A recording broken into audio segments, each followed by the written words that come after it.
जितने भी छात्र छात्राएं मैट्रिक की बोर्ड एग्जाम 2024 में उत्तीर्ण कर चुके हैं और आपका इंटरमीडिएट सत्र 2024 से लेकर 26 में आपको नामांकन करवाना है, तो आपके लिए बिहार विद्यालय परीक्षा समिति की तरफ से ऑफिशियल अपडेट जारी किया गया है। समझेंगे इस अपडेट में क्या मायने हैं, उसके साथ साथ इस अपडेट के माध्यम से बिहार विद्यालय परीक्षा समिति क्या बताना चाहता है और इंटर में जो आपका नामांकन की शुरुआत कब से होगा। और यहाँ पर देखिए बताया जा रहा है कि इंटर में नामांकन की शुरुआत कब से होगा और उसके लिए सीट बिहार विद्यालय परीक्षा समिति के द्वारा जारी कर दिया गया है।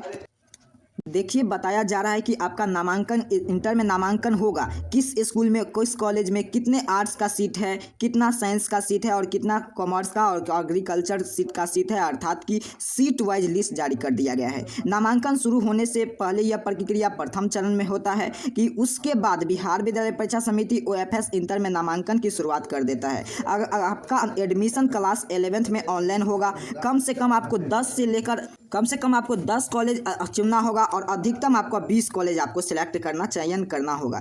और उसके बाद विद्यार्थी को यह बताना चाहता है कि बिहार विद्यालय परीक्षा समिति OFS के द्वारा आपका नामांकन होगा तो क्लास 11th के कॉलेज का लिस्ट आ चुका है। देखिए सबसे पहले यहाँ पर जानने का प्रयास करते हैं कि आपका नामांकन जो होगा उसमें कितना सीट खाली है और आपका नामांकन कहाँ होगा और कब से शुरुआत होने जा रहा है, उसके लिए आपको क्या क्या डॉक्यूमेंट लगेंगे, सभी चीज़ का जानकारी आपको इस वीडियो में मिल जाएंगे। तो चलिए समझ लेते हैं। यहाँ पर देखिए ऑफिशियल अपडेट के माध्यम से हिंदुस्तान के पेपर में यहाँ पर आया गया था कि 17 लाख से अधिक सीटों पर 11वीं की होगी दाखिला। फिर आगे की तरफ बताया जा रहा है कि मैट्रिक की परीक्षा का रिजल्ट आते ही 11वीं का दाखिला की प्रक्रिया शुरू हो जाएगी। रविवार को मैट्रिक का आपका रिजल्ट घोषित कर दिया गया था, लेकिन बिहार बोर्ड ने दाखिला को लेकर तैयारी शुरू कर दी गई। इस बार कॉलेज में नामांकन नहीं होगा, जो काफ़ी होते थे क्लास 11th के में जो आपका कॉलेज में नामांकन होगा, लेकिन इस बार से आपका कॉलेज में नामांकन नहीं होगा। बिहार बोर्ड ने इंटर स्तरीय के शिक्षा प्रदान वाले राज्य के सभी सरकारी, गैर सरकारी उच्च माध्यमिक विद्यालय में इंटर का महाविद्यालय में OFS के थ्रू आपका वेबसाइट पर अपलोड कर दिया जाएगा। देखिए क्या बताया जा रहा है कि अगर आप मान लीजिए क्लास 11th में एडमिशन कराएंगे, ठीक है, क्लास 11th में एडमिशन कराएंगे तो आपका जो आप जानते थे काफ़ी पहले जो होता था, जो कि कॉलेज में एडमिशन होता था, जिसमें आपका 10 कॉलेज का नाम,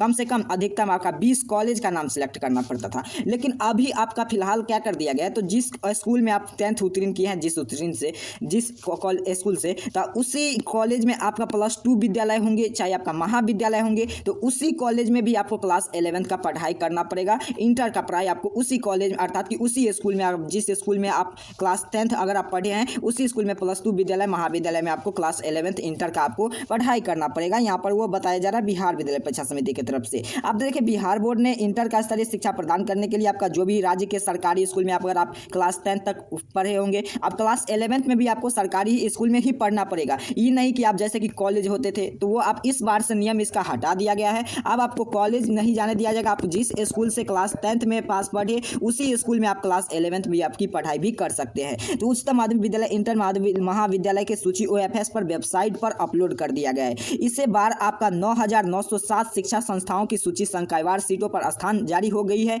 पिछले साल की तुलना में इस बार सीटों की संख्या में काफी कम हुई है। पिछले बार बोर्ड ने 10,450 शैक्षणिक संस्थाओं पर सूची जारी की थी, जिसमें 23 लाख से अधिक सीटों पर नामांकन होना था। इस बार डिग्री कॉलेज में इंटर नामांकन नहीं होना है। सीटों की संख्या से संबंधित सूची OFS वेबसाइट पर आपका बिहार.in अपलोड करेंगे। फिर यहाँ पर देखिए बताया जा रहा है आगे आपका सीट वगैरह का जानकारी है कि आपको सीट वगैरह कितना है। तो देखिए इस बार जो आपका 9,907 विद्यालय में आपका नामांकन होंगे, क्योंकि बिहार विद्यालय परीक्षा समिति इस बार कॉलेज का नहीं बल्कि आप जिस स्कूल में, अर्थात कि जिस स्कूल में क्लास 10th में आप पढ़े थे, उसी स्कूल में आपको क्लियर समझना है, क्लास 11th में भी पढ़ना पड़ेगा उसी स्कूल में। पर वह प्लस शर्त यही है कि वह +2 विद्यालय या चाहे आपका महाविद्यालय होना चाहिए, तभी आपको इस कॉलेज में इंटर की पढ़ाई पढ़ेंगे। फिर OFS के पोर्टल पर मान लीजिए क्लास 10th तक आप जिस स्कूल में पढ़े हैं, ठीक है, और क्लास 11th में आप वो स्कूल में नहीं पढ़ना चाहते हैं, पर कि आप दूसरे ही स्कूल में जाएंगे, लेकिन वो भी क्लास 10th में, मान लीजिए आपका दोस्त वगैरह दूसरा कॉलेज में दूसरा स्कूल में पढ़ रहे हैं और आप दूसरे स्कूल में पढ़ रहे हैं, तो मान लीजिए आप इस स्कूल में पढ़ रहे हैं और आपका दोस्त का भी जिस स्कूल से सरकारी स्कूल पास किए थे, अर्थात कि सरकारी स्कूल में जो पढ़े थे उसी स्कूल में आप भी जाना चाहते हैं, तो आप बिल्कुल जा सकते हैं, जिसमें आपका विद्यालय का नाम सिलेक्ट कर सकते हैं। अधिकतम आपका 10 और अधिकतम आपका कम से कम आपका 10 था और अधिकतम आपका 20 कॉलेज का नाम ही आपको सिलेक्ट करना पड़ेगा। आप क्लियर समझ चुके हैं। देखिए कक्षाएं में 16 मई से आपका चलेगी, आपका जो आपका 11th का, मान लीजिए आप 16 मई से, अगर यहाँ पर देखिए बताया जा रहा है कि आपका जो आप क्लास 11th में आप जो एडमिशन कराएंगे, नामांकन लेंगे, तो आपका जो क्लास चालू होंगे वो चलेगी कब, तो 16 मई से आपका क्लास चलेगी। तो यहाँ पर देखिए बताया जा रहा है नामांकन OFS के पोर्टल पर 11 अप्रैल से खोला जाएगा। यहाँ पर 25 अप्रैल को आपका बंद हो जाएगा। 11 अप्रैल से आपका ऑनलाइन की आवेदन की तिथि आपको ये भी समझ जाना है। और आपका पोर्टल कब से कब तक है, तो 25 अप्रैल तक ही है। तो पहले राउंड के लिए स्कूल आवंटन 8 मई का होगा, नामांकन 15 मई तक बढ़ा दी जाएगी। अगर पढ़ाई 16 मई से आपका होगी। दूसरे राउंड तहत दाखिला, जो जानते हैं आपका प्रथम मेरिट लिस्ट बनता है, द्वितीय मेरिट लिस्ट, तृतीय, 3 मेरिट में मान लीजिए फर्स्ट मेरिट लिस्ट में आपका नाम नहीं आया है तो सेकंड मेरिट लिस्ट में आपका नाम आएगा, सेकंड में नाम नहीं आया है तो आपका थर्ड में नाम आ जाएगा। अगर मान लीजिए इसमें से तीनों में नाम नहीं आ जाएगा तो आपको ऑन द स्पॉट का मौका दिया जाएगा, आप आगे ऑन द स्पॉट एडमिशन अपना ले सकते हैं, जिसमें आप 16 मई से आपका क्लास भी चलेगी। दूसरे राउंड में फिर 30 जून तक बढ़ाई गई। इसी प्रकार आपका पूरे यहाँ पर आपका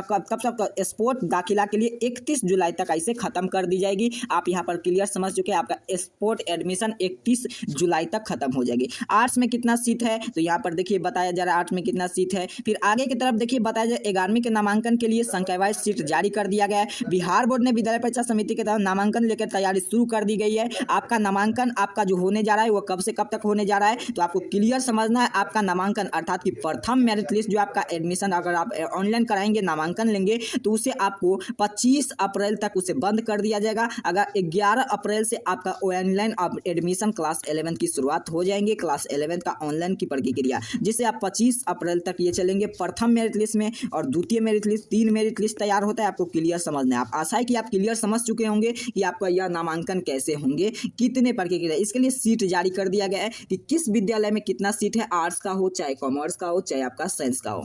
अभी फिलहाल इसका कोई भी अपडेट नहीं है। तो देखिए आप आगे आपको देख लेना है कि जिस कॉलेज में पढ़ना या जिस जिले में आप इंटर में नामांकन करवाना है उसी जिले में आप कितने कॉलेज हैं, और उसके बाद उस जिले में आपका कितने कॉलेज है। नामांकन जिस आपको बिहार बोर्ड से इंटर में पढ़ाई नए सत्र में कर पाएंगे, उसी प्रकार आप कॉलेज का जैसे आर्ट्स साइंस कॉमर्स कितना सीट है वो आप हो सकता है आप देख से लीजिएगा। तो आगे इसका कॉलेज जिस पर आप कॉलेज में आप जिस भी स्ट्रीम से पढ़ाई करेंगे उसके लिए अभी वेबसाइट पर अपडेट नहीं किया गया है। जैसे इसका अपडेट कर देंगे कि किस कॉलेज में कितना सीट बाकी है, आर्ट्स का, साइंस का, कॉमर्स का, ताकि आपका एडमिशन उसी कॉलेज में हो और उसी कॉलेज में आप पढ़ाई कर दे जाएंगे। इस पर नेक्स्ट वीडियो आपके लिए आया जाएगा। जैसे ही कोई अगला अपडेट आएगा आपको इस चैनल पर अपलोड कर दिया जाएगा। तब तक के लिए आपको इतना जरूर देख लेना है कि आपका आर्ट्स का साइंस यहाँ पर क्लियर आप समझ चुके होंगे। तो आपका इतना ही आज के वीडियो में, मिलते हैं नेक्स्ट वीडियो में। तब तक के लिए आप सभी को बहुत बहुत धन्यवाद।